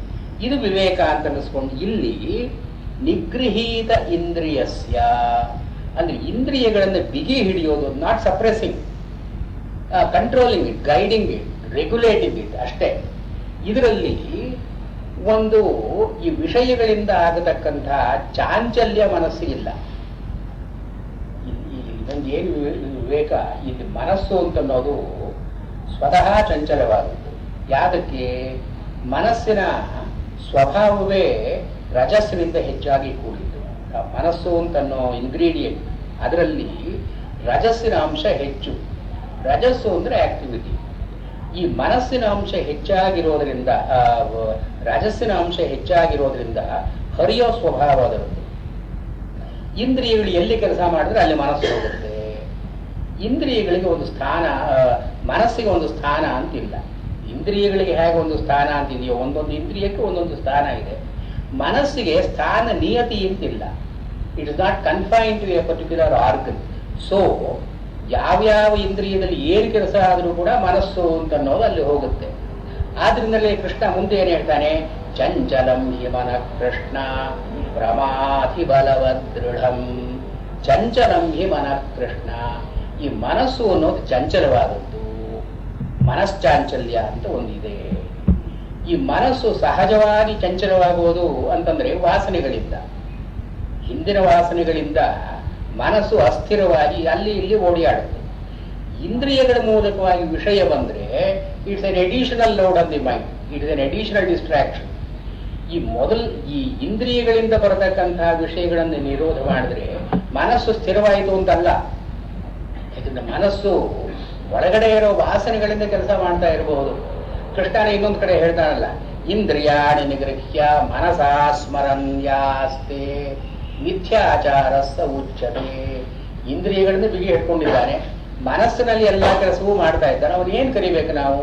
ಈಗ ಹಿಪೋಕ್ರೆಟ್, ಮಿಥ್ಯಾಚಾರ ಸ ಉಚ್ಯತೆ. ಆದ್ರಿಂದ ಮನಸ್ಸು ಇಲ್ಲಿ ತಿಳಿಯಾಗಿ ಹೋಯಿತು ಅಂತ ಅರ್ಥ ಅಲ್ಲ. ಈ ಇಂದ್ರಿಯ ನಿರೋಧ has a preliminary value and a limited value. ಇದಕ್ಕೆ ಅಬ್ಸಲ್ಯೂಟ್ ವ್ಯಾಲ್ಯೂ ಅಂತ ಇಲ್ಲಿ ಕೊಟ್ಟಿಲ್ಲ ಅವರು. ಆದ್ರಿಂದ ಈ ನಿಗೃಹೀತ ಇಂದ್ರಿಯಸ್ಯೇವ ಪ್ರಸಾದ. ಈ ಪ್ರಸಾದ ಅಂತಂದ್ರೆ the mind could grapple with its own material. ಈ ಒಂದು ಫೆಸಿಲಿಟಿ ಬರುತ್ತೆ. ಅಂದ್ರೆ ಹೊರಗಡೆ ಡಿಸ್ಟ್ರಾಕ್ಷನ್ ಇಲ್ಲದೆ ಇರೋದ್ರಿಂದ it can toy with its own details. ಇದು ಪ್ರಸಾದ ಅಂತ ಕರೆದಿದ್ದಾರೆ. ಈ ಪ್ರಸಾದವತ ಏವ ಯುಕ್ತಿ. ಹಾಗೆ ಒಂದು ಪ್ರಸಾದ ಅಂತ ಬಂದ ಮೇಲೆ ಏನನ್ನು ಮಾಡಿದ್ರೆ ಯಾವುದಾಗುತ್ತೆ ಅಂದ್ರೆ, ಒಂದು ಇಂದ್ರಿಯಗಳನ್ನ ಬಿಗಿ ಹಿಡಿದಿದ್ರಿಂದ ಏನು ಪ್ರಯೋಜನ ಆಗುತ್ತೆ ಅಂತನೋ ಯುಕ್ತಿ. ಇಲ್ಲಿ ನಾವು ಎಲ್ಲಿ ಕೊರತೆ ಎಲ್ಲಿ ಬರುತ್ತೆ, ನಿಗೃಹೀತೇಂದ್ರಿಯಸ್ಯೇವ ಪ್ರಸಾದ ಅಂತ ಹೇಳಿದ್ರೆ, ಪ್ರಸಾದವತಯೇವ ಯುಕ್ತಿ. ಯುಕ್ತಿ ಅಂದ್ರೆ ಏನು? ಚಿತ್ತ ನಿರೋಧ. ಚಿತ್ತ ನಿರೋಧ ಅಂದ್ರೆ ಯುಕ್ತಿ. ಇಂದ್ರಿಯ ನಿಗ್ರಹದಿಂದ ಪ್ರಸಾದ ಅಂತ ಬರುತ್ತೆ, ಪ್ರಸಾದದಿಂದ ಒಂದು ಚಿತ್ತ ನಿರೋಧ ಅಂತ ಆಗುತ್ತೆ. ಅಂದ್ರೆ ಏನು? ಈ ಹೊರಗಡೆಯಿಂದ ಒಂದು ಇನ್ಪುಟ್ ಇರದೇ ಇದ್ರೆ the mind will settle down to some firm commitments. ಇದನ್ನ ಇಲ್ಲಿ ಯುಕ್ತಿ ಅಂತ ಕರೆದಿದ್ದಾರೆ. ಚಿತ್ತ ನಿರೋಧ, ಮನಸ್ಸಿನ ಈ ಪ್ರೊಕ್ಲಿವಿಟಿ ವೃತ್ತಿಗಳನ್ನೆಲ್ಲ ತಡೆ ಹಿಡಿಕೊಳ್ಳೋದು, ಇದು ಸಾಧ್ಯವಾಗುತ್ತೆ. ಇದು ಸಾಧ್ಯವಾದ್ರೆ ಶಾಸ್ತ್ರದ ಅಭ್ಯಾಸ, ಶ್ರವಣ, ಮನನ ಇದರ ಕಡೆ ಮನಸ್ಸು ಹೋಗುತ್ತೆ. Unless these two are achieve preliminarily the sense organs are control. ಅಂದ್ರೆ ಏನು? The individual will not involve himself in too much activity of the outside world. ಹೊರಗಡೆ ಅವನು ಹೋಗಲ್ಲ, ಮಾಡೋಲ್ಲ. ತಾನಾಗಿ ಕೆಲವು ನಿಯಮಗಳನ್ನು ಯಮನಿಯಮ ಅಂತಾರೆ ಯೋಗದಲ್ಲಿ, ಇದನ್ನ ಅಭ್ಯಾಸ ಮಾಡ್ತಾನೆ. He will try to be isolate from the situations. ಅದಾದ ಮೇಲೆ, ಅದಾದ ಮಾತ್ರಕ್ಕೆ ಚಿತ್ತ ನಿಗ್ರಹ ಆಯಿತು ಅಂತ ಅರ್ಥ ಅಲ್ಲ. ಅದಾದ್ರೆ ಚಿತ್ತ ನಿಗ್ರಹಕ್ಕೆ ಒಂದು ದಾರಿ ಆಗುವಂತ ನೆಮ್ಮದಿ ಇದೆ. ಇದು ಈ ನೆಮ್ಮದಿಯಿಂದ ಶಾಸ್ತ್ರ ಪ್ರಾವಣ್ಯ ಅಂತ ಕರೀತಾರೆ. ಶಾಸ್ತ್ರದ ಕಡೆ ಮನಸ್ಸು ಹೋಗೋದು. This is not easily achieve. ಶಾಸ್ತ್ರದ ಕಡೆ ಮನಸ್ಸು ಹೋಗಬೇಕು ಅಂತಂದ್ರೆ ಇವನಿಗೆ ಅಭ್ಯುದಯ ನಿಶ್ರೇಯಸ್ದ ಪರಿಗಣನೆ ಇರಬೇಕು. ಲೋಕದಲ್ಲಿ ನಾನು ಸಾಧಿಸಬೇಕಾದದ್ದು ಏನು? ಐಹಿಕವಾಗಿ, ಆಮುಷ್ಮಿಕವಾಗಿ ಅಂದ್ರೆ ಏನೋ, man begins to think of his goal in life. ಅಂದ್ರೆ not moving like a rudderless boat. ಅವನು ಕೂತ್ಕೊಂಡು ಯೋಚನೆ ಮಾಡ್ತಾನೆ, ಏನ್ ಮಾಡ್ಬೇಕು ನಾನು, ಯಾವುದು ಮುಖ್ಯ, ಈ ಧರ್ಮ ಅರ್ಥ ಕಾಮ ಮೋಕ್ಷಗಳಲ್ಲಿ ಯಾವುದು ಮುಖ್ಯ. ಇದು ಯುಕ್ತಿಯಿಂದ ಬರತಕ್ಕಂಥ ಯುಕ್ತಿ. ಇದು ಉಪಾಯ ಅಂತ ಹೇಳೋದು. ಇಲ್ಲಿ ಇಂದ್ರಿಯ ನಿಗ್ರಹವೂ it's not an end in itself, ಚಿತ್ತ ನಿರೋಧವೂ it's not an end in itself. ಈ ಶಾಸ್ತ್ರ ಪ್ರಾವಣ್ಯ ಅಂತ ಬರುತ್ತಲ್ಲ, ಇದು these assumes a greater importance. ಇಂದ್ರಿಯ ನಿರೋಧಕ್ಕಿಂತ, ಚಿತ್ತ ನಿರೋಧಕ್ಕಿಂತ ಶಾಸ್ತ್ರ ಪ್ರಾವಣ್ಯ. ಅಂದ್ರೆ ಶಾಸ್ತ್ರ ಪ್ರಾವಣ್ಯದಲ್ಲಿ ಆದ್ರೆ ಇವನಿಗೆ ಜಿಜ್ಞಾಸ ಬುದ್ಧಿ ಇದೆ. ಏನು ಮನುಷ್ಯನಿಗೆ ಸಾರವತ್ತಾದದ್ದು ಏನು ತಿಳ್ಕೊಳ್ಬೇಕು. ಇದು ಶಾಸ್ತ್ರ ಪ್ರಾವಣ್ಯದಲ್ಲಿ ಶ್ರವಣವನ್ನು ಮುಂಚೆ ಮಾಡ್ತಾರೆ. ಶ್ರವಣವನ್ನು ಮಾಡಿದ ಮೇಲೆ ತನ್ನ ಅನುಭವ, ಶಾಸ್ತ್ರದಲ್ಲಿ ಇರತಕ್ಕಂತಹ ಪ್ರಮಾಣಗಳು, ಅದಕ್ಕಿರುವ ವಿಸಂಗತಿ ಮತ್ತು ಅನ್ಯ ಶಾಸ್ತ್ರಗಳ ಜೊತೆ ತುಲನಾತ್ಮಕವಾಗಿ ಇದು ಎಲ್ಲವನ್ನ ಅವನು ಕೂತ್ಕೊಂಡು ಆಲೋಚನೆ ಮಾಡ್ತಾನೆ. ಮನನ ಅಂತ. ಸೊ ಕೇವಲ ಶ್ರವಣದಿಂದ ಏನೋ ಪ್ರಯೋಜನ ಇಲ್ಲ, ಮನನ ಅಂತ ಆಗಬೇಕು. ಹೀಗೆ ಮನನ ಆದಮೇಲೆ ತತ್ವ ನಿಶ್ಚಯ ಅಂತ ಆಗುತ್ತೆ. You arrive at certain convictions. ನಾನು ಮಾಡಬೇಕಾದದ್ದು ಇದು ಅಂದ್ರೆ the life becomes goal directed. ಇಲ್ಲಿವರೆಗೆ ಯಾತಕ್ಕೆ ಬದುಕಬೇಕು ಅಂತ ಗೊತ್ತಿಲ್ಲ ಇವರಿಗೆ. ಇದು ಒಂದು ಶ್ರವಣ ಮನನ ಆದ್ರೆ ಬದುಕೋದ್ರ ಪ್ರಯೋಜನ ಇದು, ಇದನ್ನು ಸಾಧಿಸ್ತಕ್ಕದ್ದು ಅಂದ್ರೆ ಏನು, ಲೈಫ್ ಗೆಟ್ಸ್ ಎ ಡಿರೆಕ್ಷನ್. ಇದನ್ನು ತತ್ವ ನಿಶ್ಚಯ ಅಂತ ಕರೀತಾರೆ. ಈ ತತ್ವನಿಶ್ಚಯ ಆದಮೇಲೆ ತತ್ವನಿಶ್ಚಯವೇವ ಅಪರೋಕ್ಷ ಜ್ಞಾನ ಸಾಧನಂ ಧ್ಯಾನಂ ಭವತಿ. ಇಲ್ಲಿಯವರೆಗೆ ಪ್ರಾಣಾಯಾಮ ಪ್ರತ್ಯಾಹಾರಗಳು ಏನು ಮಾಡಿದ್ರು ಆ ಧ್ಯಾನ ಅಂತ ನಾವು ಸ್ಟೇಜ್ ಬರಬೇಕಾದ್ರೆ ಅಪರೋಕ್ಷ ಜ್ಞಾನಕ್ಕೆ ಅದು ಸಾಧನ. ಇಲ್ಲಿಯವರೆಗೆ ಬಂದದ್ದೆಲ್ಲ ಪರೋಕ್ಷ ಜ್ಞಾನ. ಶಾಸ್ತ್ರದಲ್ಲಿ ಬರೋದು ಇಂಡೈರೆಕ್ಟ್ ನಾಲೆಡ್ಜ್, ಅದೇನು ಪುಸ್ತಕದ ಬದನೆಕಾಯಿ, ಇದನ್ನ ಪರೋಕ್ಷ ಜ್ಞಾನ ಅಂತ ಕರೀತಾರೆ. ಈ ಪರೋಕ್ಷ ಜ್ಞಾನ ಕನ್ವರ್ಟ್ಸ್ ಇಟ್ ಸೆಲ್ಫ್ ಇಂಟು ಅಪರೋಕ್ಷ ಜ್ಞಾನ ಥ್ರೂ ಧ್ಯಾನ. ಧ್ಯಾನದ ಮೂಲಕವಾಗಿ ಈ ಒಂದು ಪ್ರಾಸೆಸ್ ಆಗಬೇಕು. ಇದನ್ನ ಹೇಳೋದು ಇಲ್ಲಿ ಮುಖ್ಯವಾಗಿ ಉದ್ದೇಶ ಅಂತ ಹೇಳಿ. ಬುದ್ಧಿ ಇಲ್ಲಿ ರಾಘವೇಂದ್ರ ಸ್ವಾಮಿ ಇವಾಗ ಓದಿದ್ರೆ ಅದು ಅರ್ಥವಾಗುತ್ತೆ. ನಾಸ್ತಿ ಬುದ್ಧಿ ಇತ್ತೀತದಗ್ರೇ ಯೋಜ್ಯಂ ಅಯುಕ್ತಸ್ಯ ಚಿತ್ತ ನಿರೋಧಹೀನಸ್ಯ ಭಾವನಾ ಧ್ಯಾನಂ ನ ಭವತಿ. ಧ್ಯಾನ ಅಂತ ಅನ್ನೋದು ಬರೋದು ಸಾಧ್ಯ. ಭಾವನಾ ಅಂತ ಅನ್ನೋದಕ್ಕೆ ಧ್ಯಾನ ಅಂತ ಅರ್ಥ ಮಾಡಿದ್ದಾರೆ. ಅಭಾವಯುತಸ್ಯ ಅಧ್ಯಾಯಿನಶ್ಚ ಬುದ್ಧಿ ಅಪರೋಕ್ಷ ಜ್ಞಾನಂ ನ ಭವತಿ. ಈ ಒಂದು ಚಿತ್ತ ನಿರೋಧ ಇಲ್ಲದೆ ಇವನು ಎಷ್ಟು ಅಭ್ಯಾಸ ಮಾಡಿದ್ರು, ಅಧ್ಯಯನ ಅಂತ ಹೇಳಿದ್ರು, ಎಷ್ಟು ಅಧ್ಯಯನ ಮಾಡಿದ್ರೂ ಕೂಡ ಇವನಿಗೆ ಅಪರೋಕ್ಷ ಜ್ಞಾನ ಅಂತ ಅನ್ನೋದು ಕೂಡ ಬರೋಲ್ಲ. ಅಂದ್ರೆ ದಿ ಇಂಟಿಮೇಟ್ ಕನೆಕ್ಷನ್ ಬಿಟ್ವೀನ್ ಚಿತ್ತ ನಿರೋಧ ಅಂಡ್ ಶಾಸ್ತ್ರ ಪ್ರಾವಣ್ಯ, ಇದು ಎರಡು ಜೊತೆಯಲ್ಲೇ ಹೋಗಬೇಕು. ಶಾಸ್ತ್ರವನ್ನು ಓದ್ತೀನಿ ನಾನು ತಿಳ್ಕೊಡ್ತೀನಿ ಅಂದ್ರೆ ಬರೋಲ್ಲ. ಶಾಸ್ತ್ರವನ್ನು ಓದುವಾಗ ಈ ಒಂದು ಚಿತ್ತ ಶುದ್ಧಿ ಅಂತ ಇರಬೇಕು, ಅಂತಃಕರಣ ಶುದ್ಧಿ ಇರಬೇಕು. ಇಲ್ಲ ಆದ್ರಿಂದಲೇ ಏನು ಅಭಾವಯತಸ್ಯ ಅಧ್ಯಾಯಿನಶ್ಚ ಬುದ್ಧಿ ಅಪರೋಕ್ಷ ಜ್ಞಾನಂ ನ ಸಂಭವತಿ. ಈ ಭಾವನಾ ಧ್ಯಾನ ಅಂತನ್ನೋದು ಅಂತಃಕರಣ ಶುದ್ಧಿಯಿಂದ ಬರತಕ್ಕದ್ದು. ಇದಿಲ್ಲದೆ ಇವನು ಎಷ್ಟು ಅಧ್ಯಯನ ಮಾಡಿದ್ರೂ ಕೂಡ ಅಪರೋಕ್ಷ ಜ್ಞಾನ ಅಂತ ಬರೋಲ್ಲ. ಅವನು ಶಾಸ್ತ್ರ ಪಾಂಡಿತ್ಯ ಬರುತ್ತೆ, ಆದರೆ ಈ ಶಾಸ್ತ್ರ ಪಾಂಡಿತ್ಯದ ಫಲ ಅಂತನ್ನೋದು ಅವನಿಗೆ ಬರತಕ್ಕದ್ದಲ್ಲ. ಅಂದ್ರೆ ರಾಘವೇಂದ್ರ ಸ್ವಾಮಿಗಳು ಈ ಒಂದು ಕಿವಿ ಮಾತು, ಪಂಡಿತರಿಗೆಲ್ಲ ಒಂದು ಕಿವಿ ಮಾತು ಹೇಳಿದ್ದಾರೆ. ನೀವು ಎಷ್ಟು ಶಾಸ್ತ್ರ ಓದ್ರೂ ಪ್ರಯೋಜನ ಇಲ್ಲ, ಶಾಸ್ತ್ರದ ಜೊತೆ ಒಂದು ಸ್ವಲ್ಪ ಧ್ಯಾನ ಅಂತ ಮಾಡಬೇಕು. ಅಭಾವಯತಃ ಅಧ್ಯಾಯಿನಶ್ಚ, ಅವನ ಅಧ್ಯಾಯಿನೇ, ಅವನು ಬೇಕಾಟು ಓದ್ತಾನೆ, ಅವನು ಅಪರೋಕ್ಷ ಜ್ಞಾನಂ ನ ಭವತಿ ನ ಚ ಅಬುದ್ಧಿ ಇತಿ ಶೇಷಃ. ಅಪರೋಕ್ಷಹೀನಸ್ಯ ಚ ಶಾಂತಿ ಮುಕ್ತಿರ್ನಾಸ್ತಿ ಅಶಾಂತಸ್ಯ ಕುತಃ ಸುಖಂ ನ ಕುತಃ ಅಪಿ ಇತ್ಯರ್ಥಃ. ಈ ಅಶಾಂತಸ್ಯ ಕುತಃ ಸುಖಂ ಅಂದ್ರೆ ಯಾವುದರಿಂದ ಇವನಿಗೆ ಸುಖ ಇದೆ ಅಂದ್ರೆ ಇಂದ್ರಿಯಗಳಿಂದ ಸುಖ ಇಲ್ಲ, ಮನಸ್ಸಿನಿಂದ ಸುಖ ಇಲ್ಲ, ಚಿತ್ತ ನಿರೋಧ ಆಗದೇ ಇರೋದ್ರಿಂದ ಅದರಿಂದ ಸುಖ ಇಲ್ಲ, ಶಾಸ್ತ್ರ ಪ್ರಾವಣ್ಯದಿಂದ ಸುಖ ಇಲ್ಲ. ಇವನ್ ಧ್ಯಾನವನ್ನು ಇವನು ಮಾಡಿಯೇ ಇಲ್ಲ. ಎಲ್ಲಿಂದ ಇವನಿಗೆ ಸುಖ ಅಂತ ಬರುತ್ತೆ? How can you expect? Your common people can be happy because ಅವರಿಗೆ ಚಿತ್ತ ನಿರೋಧ ಅಂತಲೂ ಇಲ್ಲ, ಈ ಇಂದ್ರಿಯ ನಿಗ್ರಹ ಅಂತಲೂ ಇಲ್ಲ, ತಾತ್ಕಾಲಿಕವಾದ ಸುಖ ಅಂತಲಂತೂ ಬಂತು. ಇವನಿಗೆ ಏನೋ ಬರಬೇಕು ಅಂತ ಹೇಳಿ ಇವನು ಇವತ್ತು ಇಂದ್ರಿಯಗಳ ನಿಗ್ರಹ ಮಾಡಿಕೊಂಡು ಮನಸ್ಸು ನಿಗ್ರಹ ಮಾಡಿಕೊಳ್ಳಾರ್ದೇನೆ, ಅಥವಾ ಇಂದ್ರಿಯ ನಿಗ್ರಹವನ್ನೂ ಮಾಡಿ ಮನಸ್ಸು ನಿಗ್ರಹವನ್ನೂ ಮಾಡಿ ಶ್ರವಣ ಮನನಗಳನ್ನು ಮಾಡಿ ಧ್ಯಾನ ಮಾಡದೇ ಇದ್ರೆ ಇವನಿಗೆಲ್ಲಿ ಹಿ ಡಿಪ್ರೈವ್ಸ್ ಹಿಮ್ಸೆಲ್ಫ್ ಆಫ್ ದಿ ಸುಖ ನ ಕುತಃ ಅಪಿ ಇತ್ಯರ್ಥ.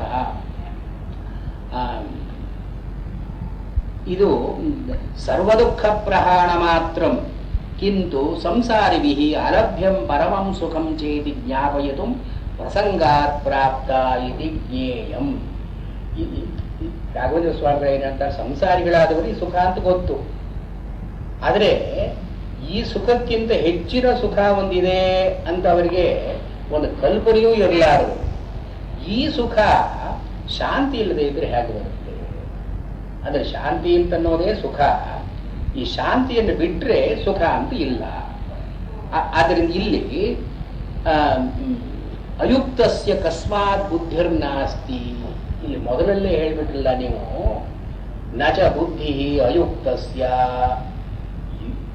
ಯೋಗಯುಕ್ತರಲ್ಲದೇ ಇದ್ದವನಿಗೆ, ಇಂದ್ರಿಯಗಳನ್ನ ತನ್ನ ವಶ ಮಾಡಿಕೊಳ್ಳದೆ ಇರುವವನಿಗೆ ಸುಖ ಇಲ್ಲ, ಬುದ್ಧಿ ಇಲ್ಲ ಅಂತ ಹೇಳಿದ್ರಲ್ಲ. ಅಕಸ್ಮಾತ್ ಯಾವ ಕಾರಣದಿಂದ ಅಂದ್ರೆ ಇಂದ್ರಿಯಾಣಾಂ ಹಿ ಚರತಾಂ ಯನ್ಮನೋನು ವಿಧೀಯತೆ ತದಸ್ಯ ಧರತಿ ಪ್ರಜ್ಞಾಂ ವಾಯುರ್ನಾವಮಿವಾಂಭಸಿ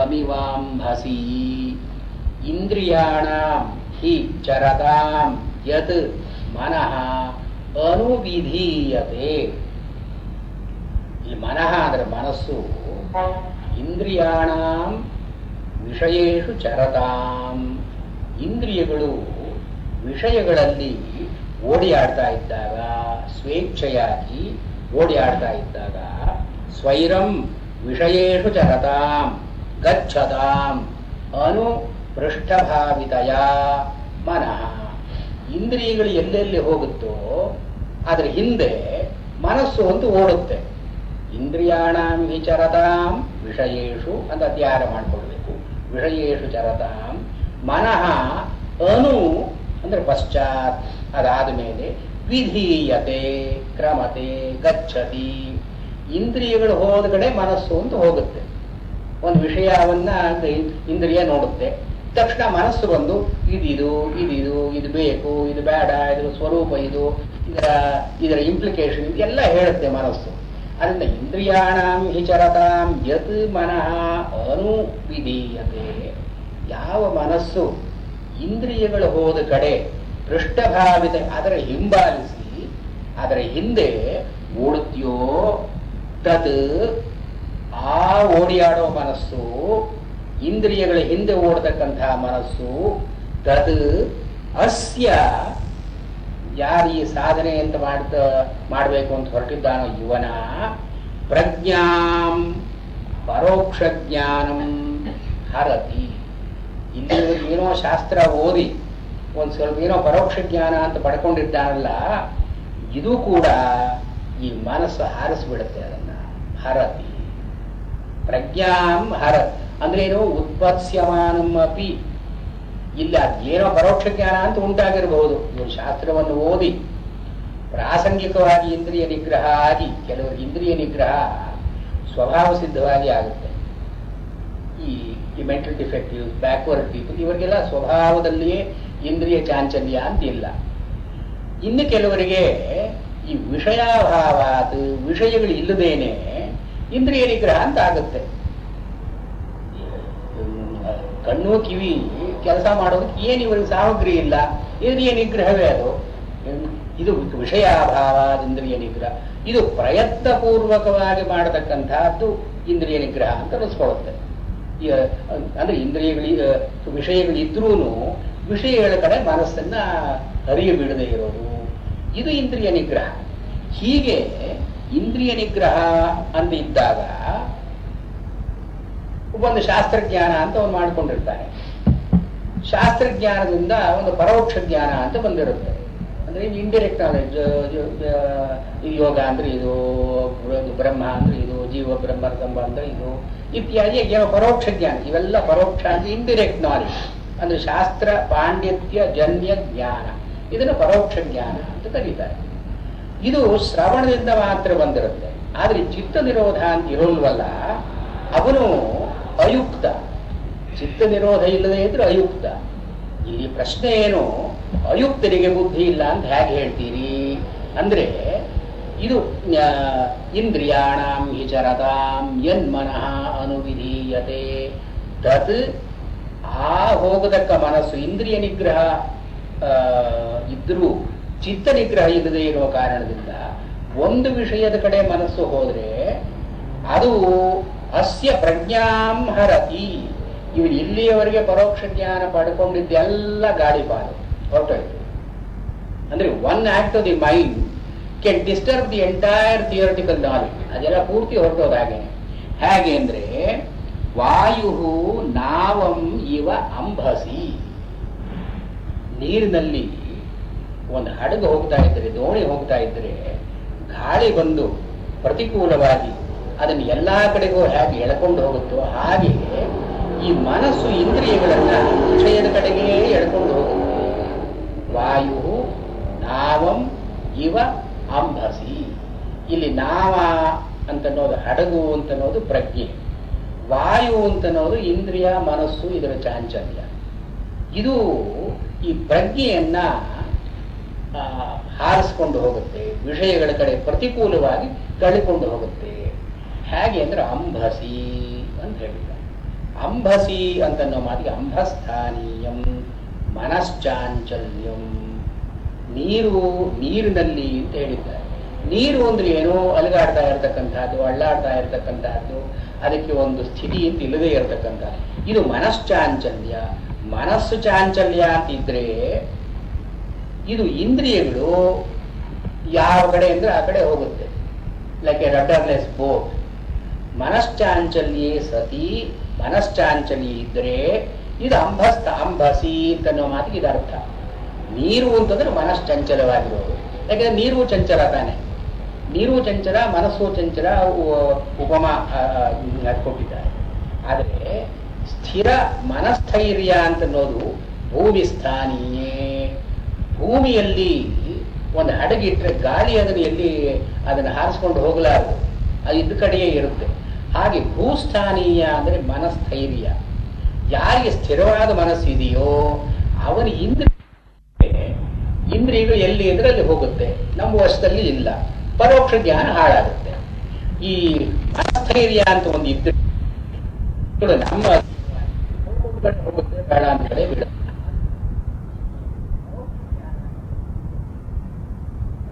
ಆಫಲ್ಯ ತಸ್ಮಾತ್ ಯಸ್ಯ ಮಹಾಬಾಹೋ ನಿಗೃಹೀತಾನಿ ಸರ್ವಶಃ ಇಂದ್ರಿಯಾಣೀಂದ್ರಿಯಾರ್ಥೇಭ್ಯಃ ತಸ್ಯ ಪ್ರಜ್ಞಾ ಪ್ರತಿಷ್ಠಿತಾ.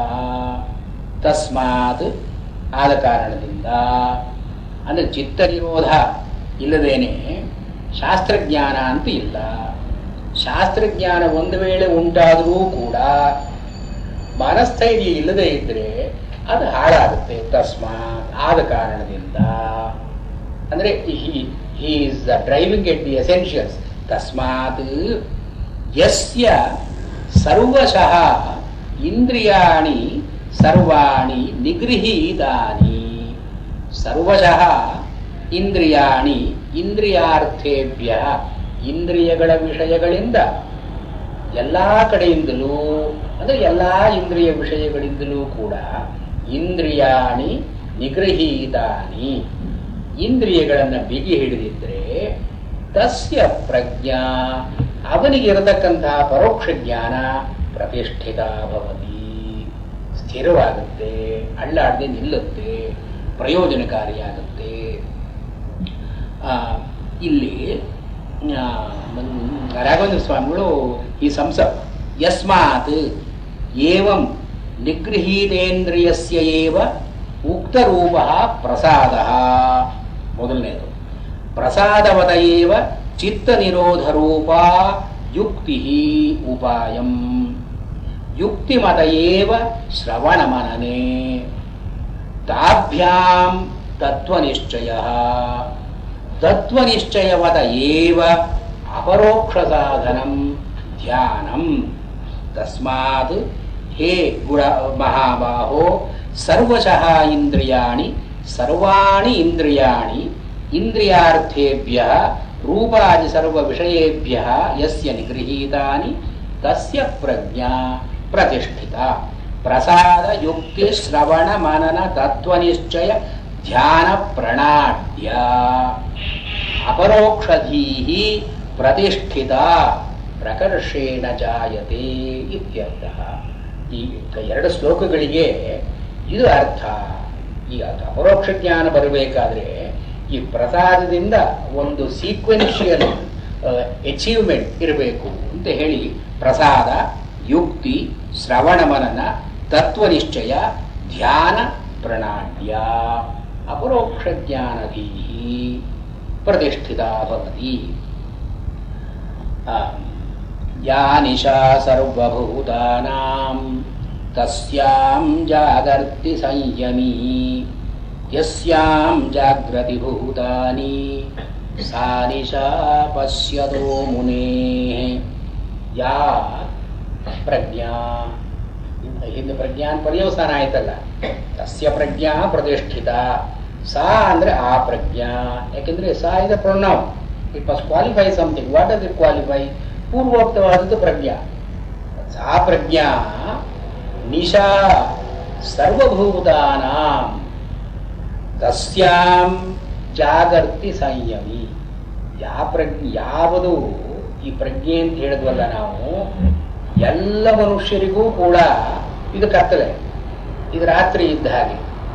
ತಸ್ಯಾಂ ಇದರಲ್ಲಿ ಸಂಯಮಿ ಜಾಗರ್ತಿ. ಈ ಪ್ರಜ್ಞಾ ಅಂತನ್ನೋದು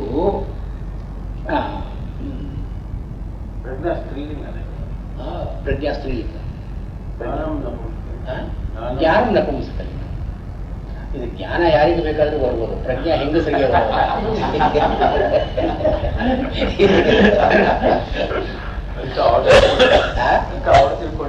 ಕೃಷ್ಣ ಹೇಳ್ಬಿಟ್ಟಿದ್ದಾರೆ.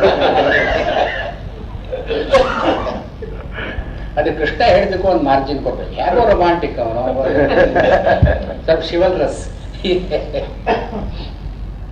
ಇಲ್ಲಿ ಯಾವುದು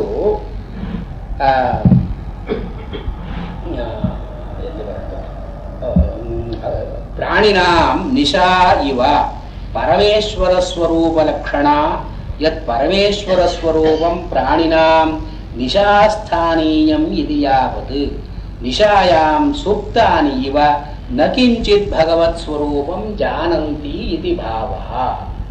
ಇಲ್ಲಿ ನಿಶಾ ಅಂತನ್ನೋ ಮಾತಿಗೆ ಎಲ್ಲಿ ಕತ್ತಲೆ ಇದೆಯೋ, ಅಂದ್ರೆ ಎಲ್ಲಿ ನಾವು ಏನನ್ನು ನೋಡ್ಲಾರೆವೋ, ಮತ್ತು ನಿದ್ರೆ ಮಾಡ್ತಾ ಇದ್ದಾಗ ಕತ್ತಲೆಯನ್ನೂ ನೋಡೋಲ್ಲ ನಾವು, ಮತ್ತೆ ಬೇರೆ ವಿಷಯಗಳನ್ನಂತೂ ನೋಡೋದೇ ಇಲ್ಲ. ಇದು ನಿಶಾ ಅಂತ ಹೇಳ್ತಾ ಇದ್ದಾರೆ. ಯಾ ಸರ್ವಭೂತಾನಾಂ ನಿಶಾ, ಈ ಪ್ರಜ್ಞಾ, ಈ ಭಗವತ್ ಸ್ವರೂಪ ಜ್ಞಾನ ಸಾಮಾನ್ಯವಾದ ಮನುಷ್ಯನಿಗೆ ಯಥಾ ಸುಪ್ತ ರಾತ್ರೌ ರಾತ್ರಿಂ ನ ಪಶ್ಯತಿ. ಅವನು ಬೇರೆ ವಸ್ತುಗಳನ್ನು ನೋಡದೇ ಇರೋದಿರಲಿ, ರಾತ್ರಿಯನ್ನು ಕೂಡ ಅವನು ನೋಡೋಲ್ಲ. ಅವನು ರಾತ್ರಿಯಲ್ಲಿ ಮಲ್ಕೊಂಡಿದ್ದಾಗ ಅಂದ್ರೆ ಏನು, ಅವನಿಗೆ ಸ್ವರೂಪ ಜ್ಞಾನವೂ ಇಲ್ಲ, ಪರರೂಪ ಜ್ಞಾನವೂ ಇಲ್ಲ. ಇದು ಸರ್ವಭೂತಾನಾಂ ಯಾ ನಿಶಾ. ಸಾಮಾನ್ಯವಾಗಿ ಮನುಷ್ಯರಿಗೆ ಈ ಭಗವತ್ ಸ್ವರೂಪ ಜ್ಞಾನ ಅಂತ ಇಲ್ಲ, ತಮ್ಮ ಆತ್ಮಜ್ಞಾನವೂ ಇಲ್ಲ. ಬಿಕಾಸ್ ಇವರಿಗೆ ಅಂತಃಪ್ರಾವಣ್ಯ ಅಂತ ಇಲ್ಲ, ಅಂತರ್ದೃಷ್ಟಿ ಅಂತ ಇಲ್ಲದೆ ಇರೋ ಕಾರಣದಿಂದ they don't know themselves, they don't know the god it, they don't know the means. ಇದು ನಿಶಾ, ಸರ್ವತ್ರ ಅಜ್ಞಾನ ರೂಪ. ಆದ ನಿಶಾ ಸರ್ವಭೂತಾನಾಂ ಯಾ ನಿಶಾ. ಈ ಪ್ರಜ್ಞೆ ಎಲ್ಲರಿಗೂ ರಾತ್ರಿ ಸ್ಥಾನೀಯವಾಗಿದೆ. ರಾತ್ರಿಯಲ್ಲಿ ಮಲ್ಕೊಳ್ಳೋದು ಒಂದೇ ಕೆಲಸ. ಅಂದ್ರೆ ಕೃಷ್ಣ ಬರದ ಕಾಲದಲ್ಲಿ ಹಾಗೆ ಇತ್ತು. Night was not identified with activity. ಈಗ ನೈಟ್ ಈಸ್ ಕಂಟಿನ್ಯೂ ಡೇ. ಇಲ್ಲಿ ಯಾ ನಿಶಾ ಸರ್ವಭೂತಾನ ಅಂದ್ರೆ ಏನು, ಅಲ್ಲಿ ಜ್ಞಾನ ಅಂತ ಇಲ್ಲ, ಕ್ರಿಯೆ ಅಂತ ಇಲ್ಲ. ಅಂದ್ರೆ ಏನು, ಮನುಷ್ಯರಿಗೆ ಆ ಗುರಿಯೂ ಗೊತ್ತಿಲ್ಲ, ಗುರಿಗೆ ಸಾಧನೆಯೂ ಇಲ್ಲ ಅವರಿಗೆ, ಮತ್ತು ತಮ್ಮ ಸ್ವಭಾವ ಜ್ಞಾನವೂ ಇಲ್ಲ. ಸ್ವರೂಪ ಜ್ಞಾನ, ಸ್ವಭಾವ ಜ್ಞಾನ, ಭಗವದ್ಜ್ಞಾನ ತ್ರಿಧಾ ಅಜ್ಞಾನಿನಃ ಅಂತ ಹೇಳ್ತಾರೆ ಈ ವ್ಯಾಖ್ಯಾನಕಾರ. ಒಂದು ಸ್ವಭಾವ ಜ್ಞಾನ ಇಲ್ಲ, ಸ್ವರೂಪ ಅಂದ್ರೆ ಜೀವನ ಸ್ವಭಾವ ಏನು, ಅಂದ್ರೆ ನಮ್ಮಲ್ಲಿ ಏನು ಲಿಮಿಟೇಷನ್ಸ್ ಇದೆ, ಸತ್ವ ಹೆಚ್ಚೋ, ರಜಸ್ ಹೆಚ್ಚೋ, ತಮಸ್ ಹೆಚ್ಚೋ, ಇಂದ್ರಿಯಗಳು ಹೇಗೆ ಕೆಲಸ ಮಾಡ್ತಾ ಇದೆ, ಮನಸ್ಸಿನ ವೃತ್ತಿ ಏನು, ಇವೆಲ್ಲ ಸ್ವಭಾವ ಜ್ಞಾನ. ಅಂದ್ರೆ ಏನ್ inside into one's own nature. ಮತ್ತು ಸ್ವರೂಪ ಜ್ಞಾನ, ಈ ಜೀವದ ಸ್ವರೂಪ ಏನು, ಇಂದ್ರಿಯಗಳನ್ನು ಬಿಟ್ಟು, ಮನಸ್ಸನ್ನು ಬಿಟ್ಟು, ದೇಹದ ಈತಿ ಬಾಧೆಗಳನ್ನು ಬಿಟ್ಟು ಈ ಜೀವದ ಸ್ವರೂಪ, ಇದು ಸ್ವರೂಪ ಜ್ಞಾನ.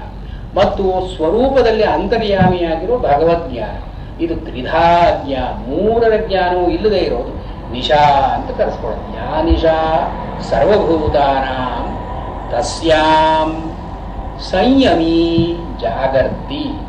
ಇಲ್ಲಿ ಜಾಗೃತಿ ಅಂತಿದೆ, ಜಾಗೃತಿ ಅಂತ ಅನ್ನೋದು ತಪ್ಪು ಪ್ರಯೋಗ ಸಂಸ್ಕೃತ.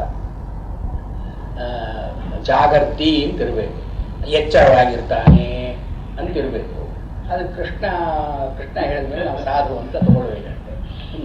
ಮಹಾಕವಿ ಪ್ರಯೋಗತ್ವಾತ್ ಸಾಧು ಅದು ಅದಕ್ಕೆ ಕಾಶ್ಮೀರ ಪಾಠದಲ್ಲಿ ಜಾಗರ್ತಿ ಅಂತ ಸಸ್ಯಾಂ ಜಾಗರ್ತಿ ಸಂಯಮಿ ಅಂತ ಇದೆ.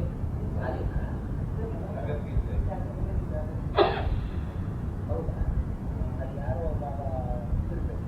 ಜಾಗೃತಿ ಅಂತಿಲ್ಲಿ ಪಾಠ ಇದ್ದು ಛಾಂದಿಕ ಪ್ರಯೋಗ ಜಾಗೃತಿ ಭೂತ. ಅಲ್ಲಿ ಜಾಗೃತಿ ಸಂಯಮಿ ಅಂದ್ರೆ ಒಂದು ಗುರು ಜಾಸ್ತಿ ಆಯಿತು.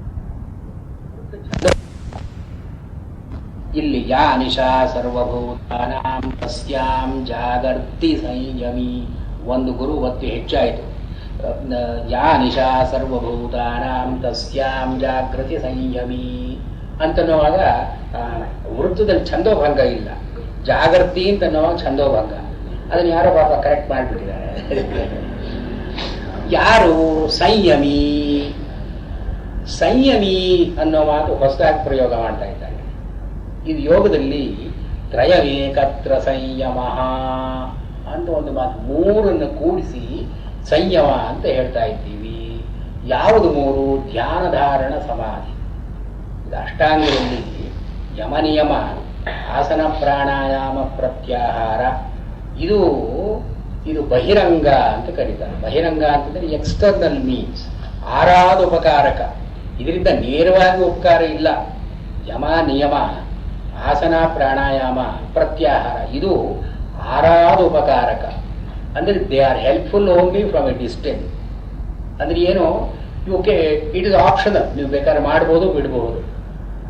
ಆರಾದ ಉಪಕಾರಕ ಅಂತನ್ನೋದಕ್ಕೆ ಐಚ್ಛಿಕತ್ವಾದ, ವಿಕ್ಷೇಪ, ವಿಪಕ್ಷತ್ವಾದ ಅಂತ ಹೇಳ್ತಾರೆ. ಅಂದ್ರೆ ಏನು, ಇವಾಗ ಯಮ ಆಸನ ಪ್ರಾಣಾಯಾಮಗಳನ್ನ ಮಾಡಲೇಬೇಕು ಅಂತ ಏನಿಲ್ಲ. ಆರಾದ ಉಪಕಾರಕ ಅದು ಆಸ್ ಅಗೇನ್ಸ್ಟ್ ಸಾಕ್ಷಾತ್ ಉಪಕಾರಕ. ಸಾಕ್ಷಾತ್ ಅಂದ್ರೆ ಡೈರೆಕ್ಟ್ಲಿ ರೆಲೆವೆಂಟ್, ಆರಾದ ಉಪಕಾರಕ ಅಂದ್ರೆ ಡಿಸ್ಟೆಂಟ್ಲಿ ರೆಲೆವೆಂಟ್. ಇದು ಡೈರೆಕ್ಟ್ಲಿ ರೆಲೆವೆಂಟ್ ಯಾವುದೋ ಧ್ಯಾನ, ಧಾರಣ, ಸಮಾಧಿ, ಇದು ಮೂರು ಸಾಕ್ಷಾತ್ ಉಪಕಾರಕ ಅಂತ ಹೇಳ್ತಾರೆ. ಇದನ್ನ ಪಾತಂಜಲ ಯೋಗ ಸೂತ್ರದಲ್ಲಿ ತ್ರಯಮೇಕತ್ರ ಸಂಯಮ, ಈ ಮೂರು ಒಟ್ಟಿಗೆ ಎಲ್ಲಿದೆಯೋ ಅದನ್ನ ಸಂಯಮ ಅಂತ ಕರೀತೀವಿ. ಇವನು ಸಂಯಮಿ ಅಂದ್ರೆ ಇವನು ಶ್ರವಣ ಮನನಗಳನ್ನ ಮಾಡಿ, ಧ್ಯಾನವನ್ನ ಮಾಡಿ, ಅದರಲ್ಲಿ ಒಂದು ನಿಷ್ಠೆಯನ್ನು ಪಡ್ಕೊಂಡಿದ್ದಾನೆ. ನಿಷ್ಠೆಯನ್ನು ಪಡ್ಕೊಂಡ ಮೇಲೆ ಹೊರಗಡೆ ಅವನಿಗೆ ಇಲ್ಲ. ಇದು ಧ್ಯಾನ, ಧಾರಣ, ಸಮಾಧಿ ಮೂರು ಇವನಿಗಾಗಿ. ಇವನು ಸಂಯಮಿ, ಜಾಗರ್ತಿ, ಇಲ್ಲಿ ಇವನು ಎಚ್ಚರವಾಗಿರ್ತಾನೆ. ಯಸ್ಯಾಂ, ಈ ನಿಶಾಸ್ಥಾನೀಯರಾದವರು ಎಲ್ಲಿ ಜಾಗೃತಿ, ಇಲ್ಲೂ ಜಾಗೃತಿ, ಜಾಗೃತಿ ಅಂತ ನಾವು ಪ್ರಯೋಗ, ಜಾಗೃತಿ ಜಾಗೃತಿ ಅಂತಿದೆಯಲ್ಲ, ಅದು ಸಂಸ್ಕೃತ ತಪ್ಪು ಪ್ರಯೋಗ. ಯಾಕೋ ಜಾಗೃತಿ, ಜಾಗೃತಿ ಅಂತ ಇರಬೇಕಲ್ಲೋ. ಯಸ್ಯಾಂ ಜಾಗೃತಿ ಭೂತಾನಿ, ಭೂತಗಳು ಎಲ್ಲಾ ಪ್ರಾಣಿಗಳು ಎಲ್ಲಿ ಎಚ್ಚರವಾಗಿರುತ್ತೆಯೋ, ಎಚ್ಚರವಾಗಿರುವಂತಹ ಸ್ಥಾನದಲ್ಲಿ ಇರುತ್ತೆಯೋ, ಸಾ ಪಶ್ಯತಃ ಮುನೇಹೇ ನಿಶಾ. ಅಂದ್ರೆ ಅವನು ಅಂದ್ರೆ ಏನು, ಕಾಮನ್ ಇಂಟ್ರೆಸ್ಟ್, ಇದು ಒಂದು ಜನರಲ್ ಇಂಪೋರ್ಟ್ ಏನೋ. What ever interest the common man will not interest him, and what ever interest him will not interest the common people. ಅಂದ್ರೆ ಸಾಮಾನ್ಯ ಮನುಷ್ಯರ ದಾರಿಯೇ ಒಂದು, ಈ ಮುನಿಯ ದಾರಿಯೇ ಒಂದು, ಸಾಧನಾ ಮಾರ್ಗದಲ್ಲಿ ಹಿಡಿದವನ ದಾರಿಯೇ ಒಂದು, ಸಾಮಾನ್ಯ ಮನುಷ್ಯರ ದಾರಿಯೇ ಒಂದು.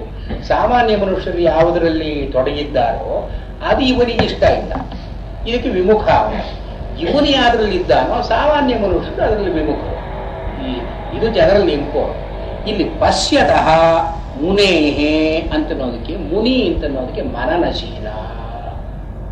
ಪಶ್ಯತಃ ಅಂದ್ರೆ ಶ್ರವಣ ಮನನಾದಿನ ಸಾಕ್ಷಾತ್ಕೃತ ಸತ್ವ. ಇವನು ಸಂಯಮಿ ಅಂತ ಅನ್ನೋದಕ್ಕೆ ಇನ್ನೊಂದು ಪರ್ಯಾಯ ಪದ. ಸಂಯಮಿ ಅಂತ ಏನು ಹೇಳಿದ್ರು, ಪಶ್ಯತಃ ಮುನೇಹೇ, ಯಾರು ನೇರವಾಗಿ ಆತ್ಮದರ್ಶನವನ್ನು ಮಾಡಿಕೊಂಡಿದ್ದಾನೋ, ದೃಶ್ ಪಶ್ ಅಂತ ಧಾತುವಿನಲ್ಲಿ, ದೃಶ್ ಅಂದ್ರೆ ನೋಡ್ತಕ್ಕದ್ದು. ಯಾರಿಗೆ ಆತ್ಮದರ್ಶನ ಅಂತ ಆಗಿದೆಯೋ, ಅಂದ್ರೆ ಒಳಗಡೆ ಅವನು ಸತ್ವವನ್ನು ಯಾರು ನೋಡ್ಕೊಂಡಿದ್ದ ಅವನಿಗೆ ಹೊರಗಡೆ ಅದರ ಮೇಲೆ ಆಸಕ್ತಿ ಇಲ್ಲ. ಯಸ್ಯಾಂ ಭೂತಾನಿ ಜಾಗೃತಿ, ಅದರಲ್ಲಿ ಸಾ ಪಶ್ಯತಃ ಮುನೇಹೇ ನಿಶಾ, ಅದು ಕತ್ತಲಿದ್ದ ಹಾಗೆ. ಜಾಗರ್ತಿ ಭಗವತ್ ಸ್ವರೂಪಂ ಸಮ್ಯಕ್ ಅಪರೋಕ್ಷೇಣ ಪಶ್ಯತಿ, ಯಸ್ಯಾಂ ವಿಷಯರಕ್ಷಣಾಯಾಂ ಭೂತಾನಿ ಜಾಗೃತಿ ರೂಪಾದಿ ವಿಷಯೇಷು ಆಸಕ್ತ್ಯ ಅನುಭವವಂತಹ ಪ್ರಾಣಿನಃ ಸಾ ನಿಶಾ ಮುನೇಃ ಮನನವತಃ ಅದಯೇವ ಪಶ್ಯತಃ ಅಪರೋಕ್ಷಿಣಃ ಸಾ ನಿಶಾ ಇವ ನ ಕಿಂಚಿತ್ ಜಾನಾತಿ ಇತ್ಯರ್ಥ.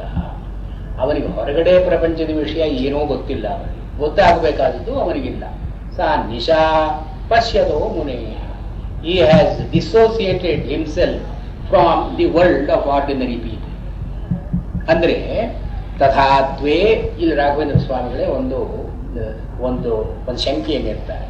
ತಥಾತ್ವೇ, ಹಾಗಿದ್ರೆ ಇವನಿಗೆ ಈ ಒಂದು ಲೌಕಿಕ ಪ್ರಪಂಚದಲ್ಲಿ ಏನೂ ಆಸಕ್ತಿ ಇಲ್ಲ ಅಂತಂದ್ರೆ ಭಾಷಣ ಭಿಕ್ಷಾಟನಾದಿ ಪ್ರವೃತ್ತಿ ಅನುಪಪತ್ತಿ ರೀತಿ ಚೇತ್, ಅವನು ಯಾವ ಸಾಮಾನ್ಯ ಕೆಲಸಗಳನ್ನು ಅವನು ಯಾಕೆ ಮಾಡ್ತಾನೆ? ಅವನು ಊಟ ಮಾಡೋದಾಗ್ಲಿ, ತಿಂಡಿ ತಿನ್ನೋದಾಗ್ಲಿ, ಅಲ್ಲಿ ಇಲ್ಲಿ ಹೋಗೋದಾಗ್ಲಿ, ಇದನ್ನು ಯಾಕೆ ಮಾಡ್ತಾನೆ ಅಂದ್ರೆ ಅವನೇನು ಮಾಡೋದೇ ಇಲ್ವಲ್ಲ.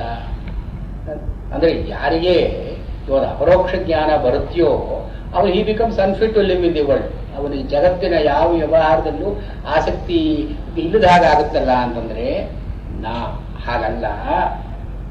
ಏತೇನ ನಿತ್ಯಂ ಭಗವದೇಕ ಚಿತ್ತದಯ ತದಿದರತ್ರ ಅಭಿಸಂಧೀನತ್ವಂ ಜ್ಞಾನಿ ಲಕ್ಷಣಮಿತ್ಯುಕ್ತಂ ಭವತಿ. ಇಲ್ಲಿ ಇವನಿಗೆ ಎಷ್ಟಾದರೂ ಕೂಡ ಈ ಪ್ರಾರಬ್ಧ ಕರ್ಮ ಅಂತ ಒಂದಿರುತ್ತೆ. ಪ್ರಾರಬ್ಧ ಕರ್ಮದಲ್ಲಿ ಕೆಲವು ಅಲ್ಪವಾದ ವಾಸನೆಗಳು ಅಂತ ಉಳ್ಕೊಂಡಿರುತ್ತೆ. ಈ ವಾಸನೆಗಳಿಂದ ದೇಹದಿಂದ ಆಗಬೇಕಾದದ್ದು, ಇಂದ್ರಿಯಗಳಿಂದ ಆಗಬೇಕಾದದ್ದು, ಮನಸ್ಸಿನಿಂದ ಆಗಬೇಕಾದದ್ದು ಇವೆಲ್ಲ ಆಗಲೇಬೇಕು. ಇವನಿಗೆ ಈ ಒಂದು ಪಶ್ಯತೋ ಮುನೆ ಇಷ್ಟು ಬಂದ ಮಾತ್ರಕ್ಕೆ ಅವನಿಗೆ ಮುಕ್ತಿ ಅಂತೂ ಸಿಗಲಿಲ್ಲ. ಅವನು ಮುಕ್ತ ಅಂತ ಹೇಳಲಿಲ್ಲ. ಇನ್ನು ಧ್ಯಾನದಿಂದ ಒಂದು ಪರಿಪಕ್ವವಾದಂತಹ ಅಪರೋಕ್ಷ ಜ್ಞಾನವನ್ನು ಪಡ್ಕೊಂಡಿದ್ದಾನೆ. ಅಪರೋಕ್ಷ ಜ್ಞಾನದಿಂದ ಮುಕ್ತಿ ಅಂತ ಅವನು ಇನ್ನೂ ಸಿಕ್ಕಿಲ್ಲ. ಆದ್ರಿಂದ ಇಲ್ಲಿ ಪ್ರಾರಬ್ಧ ವಶದಿಂದ ಅವನಿಗೆ ಏನೇನು ವಾಸನೆಗಳಿದೆಯೋ ಅದಕ್ಕನುಗುಣವಾಗಿ ಅವನು ಲೋಕದಲ್ಲಿ ವ್ಯವಹಾರ ಮಾಡಬೇಕು. ಇಲ್ಲಿ ರಾಘವೇಂದ್ರ ಸ್ವಾಮಿಗಳಿಗೂ ಇಲ್ಲಿ ಈ ಸಂಪ್ರದಾಯಕ್ಕೂ ಒಂದು ಜ್ಞಾನ ಏಕಪರತ್ವ, ಅಲ್ಲಿಗೂ ಒಂದು ವ್ಯತ್ಯಾಸವನ್ನು ತೋರಿಸ್ತಾರೆ. ಅಲ್ಲಿ ಇವನಿಗೆ ಸಾನಿಶಾ ಪಶ್ಯತೋ ಮುನೇಹೆ ಅಂದ್ರೆ ಈ dissociates himself completely with the world. ಜಗತ್ತಿನಲ್ಲಿ ಆಗಬೇಕಾದದ್ದು ಅವನಿಗೆ ಏನೂ ಇಲ್ಲ. ಆದ್ದರಿಂದ ಸನ್ಯಾಸಿ ಭವತಿ. ಅವನು ಸನ್ಯಾಸಿ ಅಂದ್ರೆ ಆಶ್ರಮ ಸನ್ಯಾಸವನ್ನು ತಗೊಳ್ತಾನೆ. ಲೋಕದ ವ್ಯವಹಾರದಲ್ಲಿ ಅವನು ತೊಡಗೋಲ್ಲ. ಲೋಕ ಸಂಗ್ರಹ ಅಂತ ಅನ್ನೋದು ಕೂಡ ಅವನಿಗಿರೋಲ್ಲ. ಇವನು ಜ್ಞಾನಿಯಾದವನು he has no place in the world of normal beings. He entirely comes out of it. ಯಾಕೆಂದ್ರೆ ಇವನು ಜ್ಞಾನೈಕನಿಷ್ಠ.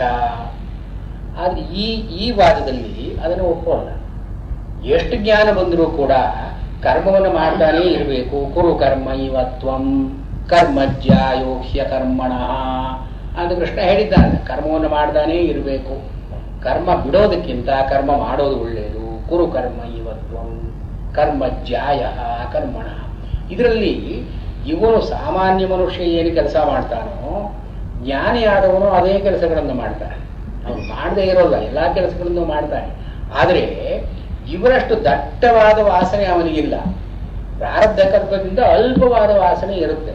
ಈ ಅಲ್ಪವಾದ ವಾಸನೆಯ ಜೊತೆಗೆ ಇವನು ಇಷ್ಟು ಸಾಧನೆ ಮಾಡಿರೋದ್ರಿಂದ ಅದರಲ್ಲಿ ಅವನಿಗೆ ಪ್ರವೃತ್ತಿ ಅಂತ ಇರೋಲ್ಲ. ಯದೃಚ್ಛಾ ವಿಷಯ ಏನು ಬರುತ್ತೋ ಅದನ್ನು ಅನುಭವಿಸ್ತಾನೆ, ಏನು ಮಾಡಬೇಕೋ ಅದನ್ನು ಮಾಡ್ತಾನೆ. ಅದರಲ್ಲಿ ಇವನಿಗೆ ಪ್ರವೃತ್ತಿ ಅಂತ ಸಹಜವಾದ ಪ್ರವೃತ್ತಿ ಅಂತ ಇಲ್ಲ. ಯಾಕೆಂದ್ರೆ ಭಗವದೇಕ ಚಿತ್ತದಯ. ಭಗವಂತನ ಸಾಕ್ಷಾತ್ಕಾರ ಒಂದೇ ಆಗುವುದಿಲ್ಲ. ತದನಂತರ ಅದನ್ನು ಬಿಟ್ಟು ಬೇರೆ ಕೆಲಸ ಮಾಡ್ತಾನೆ. ಪ್ರವೃತ್ತಿ ಅಂದ್ರೆ ಕಮಿಟ್ಮೆಂಟ್, ಆದ್ರಿಂದ ಏದಚ್ಚ ದೇವೇಂದ್ರ ಜ್ಞಾನಿ ಲಕ್ಷಣ ಅನ್ಯಥಾ ಸರ್ವಪ್ರೇರಕಾಣಾಂ ದೇವಾನಾಮ ಇತ್ಯಾದಿಯಾಗಿ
ಅಲ್ಲಿ ಅಪರೋಕ್ಷ ಜ್ಞಾನ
ಎಲ್ಲವೂ ಬಂದು ಸೇರ್ಕೊಳ್ಳುತ್ತೆ. ನ ಕಾಮಕಾಮಿ, ಯಾರು ವಿಷಯಗಳ ಹಿಂದೆ ಓಡ್ತಾ ಇರ್ತಾನೋ ಅವನಿಗೆ ಈ ಸಮೃದ್ಧಿ ಇಲ್ಲ. ಯಾರು ಅದು ಬೇಡ ನನಗೆ ಅಂತ ಕೂತ್ಕೊಂಡಿದ್ದಾನೋ ಅವರಿಗೆಲ್ಲ ಬರುತ್ತೆ. ಒಂದು runs after well will not get well, one who runs after happiness will not get happiness. ಇದು ಈ ಜ್ಞಾನಿಯ ಲಕ್ಷಣ ಅಂತ ಹೇಳ್ತಾರೆ. ಕುತ್ಸಿತ ವಿಷಯೇಚ್ಛಾವಾನ್ ಶಾಂತಿಂ ಕಥಂಚನ ನಾಪ್ನೋತಿ ಇತ್ಯರ್ಥ. ಈ ಕಾಮಕಾಮಿ ಅಂತ ನೋಡಿಕೆ ಕುತ್ಸಿತ ವಿಷಯ ಇಚ್ಛಾ, ಸಣ್ಣ ಪುಟ್ಟ ಇದು ಬೇಕು ಅದು ಬೇಕು, ಇಂಥ ಸಣ್ಣ ಸಣ್ಣ ವಿಷಯಗಳು ಬೇಕು ಅಂತಂದವರಿಗೆ ಶಾಂತಿ ಅಂತ ಬರೋದೇ ಇಲ್ಲ. ಕುತ್ಸಿತ ವಿಷಯೇಚ್ಛಾವಾನ್ ಶಾಂತಿಂ ನಾಪ್ನೋತಿ ಇತ್ಯರ್ಥ. ಆದ್ದರಿಂದ ವಿಹಾಯ ಕಾಮಾನಿ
ನಿರ್ಮಮ ಮಮ ಅಲ್ಲದೆ ನನ್ನದು ಇತ್ಯಾದಿಯಾಗಿ ಏನೇನು ಹೇಳ್ತು ಎಲ್ಲ ಮಮ ಅಂತ ಉಪಲಕ್ಷಣ ಅದಕ್ಕೆ. ಮಮಃ ನನ್ನದು ಅಂತಿಲ್ಲದೇನೆ, ಇದು ನನ್ನದು, ಇದ್ರ ಮೇಲೆ ನಾನು ಒಡೆಯ, ನನ್ನ ಸ್ವಾಮಿತ್ವ ಅಂತ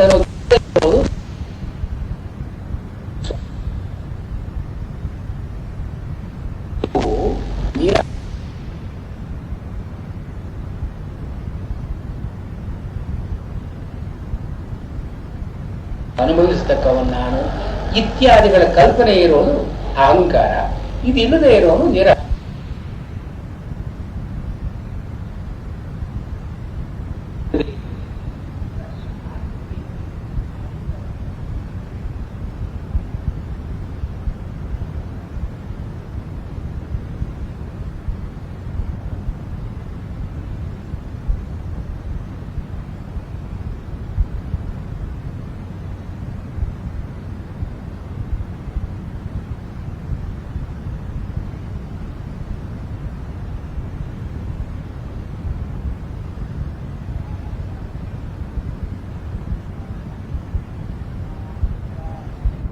ಯದಿ ಸ್ಥಿತ್ವಾ ಸ್ಯಾಮಂತಕಾಲೇಪಿ ಬ್ರಹ್ಮ ನಿರ್ವಾಣ ಮೃಚ್ಛತಿ. ಏಷ ಪೂರ್ವೋಕ್ತವಾದದ್ದು ಏನೇನಿದೆಯೋ ಅಲ್ಲಿಂದ ಕೂರ್ಮೋಂಗಾನೀವ ಸರ್ವಶಃ ಅಲ್ಲಿಂದ ಹಿಡಿದು ಇಲ್ಲಿಯವರೆಗೆ ಏಷ ಇಲ್ಲಿಯವರೆಗೆ ಹೇಳಿದ್ದು ಬ್ರಾಹ್ಮೀ ಸ್ಥಿತಿ. ಬ್ರಾಹ್ಮೀ ಅಂತನ್ನೋದು ಬ್ರಹ್ಮಣಿ ಭವ ಅಥವಾ ಬ್ರಹ್ಮ ಸಂಬಂಧವುಳ್ಳದ್ದು. ಬ್ರಹ್ಮನ ಸಂಬಂಧವುಳ್ಳದ್ದು ಬ್ರಾಹ್ಮೀ ಸ್ಥಿತಿ. This is the condition which is characterised by the Brahma. ಬ್ರಾಹ್ಮೀ ಸ್ಥಿತಿ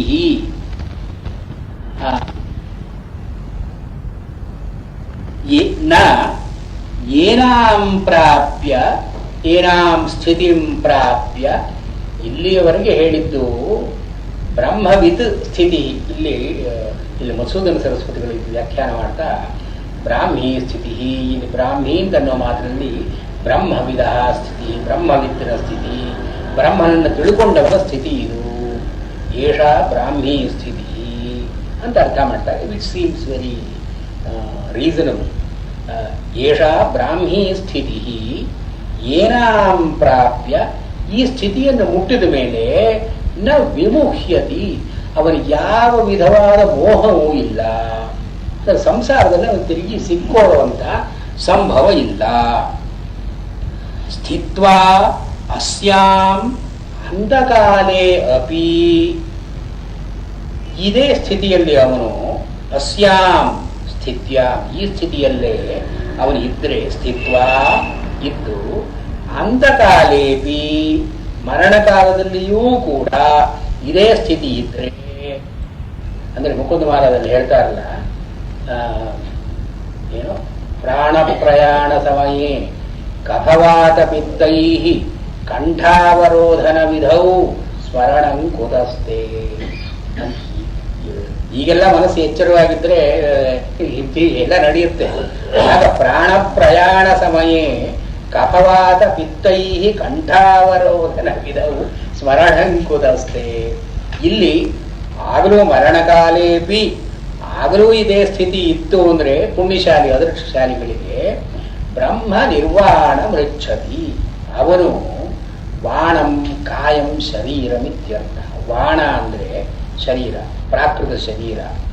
ನಿರ್ವಾಣ ಅಂದ್ರೆ ಪ್ರಾಕೃತ ಶರೀರ ಇಲ್ಲದೆ ಇರತಕ್ಕಂಥ ಬ್ರಹ್ಮಣಿ ನಿರ್ವಾಣಂ. ಬ್ರಹ್ಮನಲ್ಲಿ ಸೇರಿ ಈ ಪುನರ್ಜನ್ಮಕ್ಕೆ ಬೇಕಾದಂತಹ ದೇಹ ಇಂದ್ರಿಯಗಳು ಇದನ್ನು ಪಡ್ಕೊಳ್ಳದೆ ಇರೋನು ಬ್ರಹ್ಮ ನಿರ್ವಾಣಂ ಋಚ್ಛತಿ ಗಚ್ಚತಿ ಇತ್ಯರ್ಥ.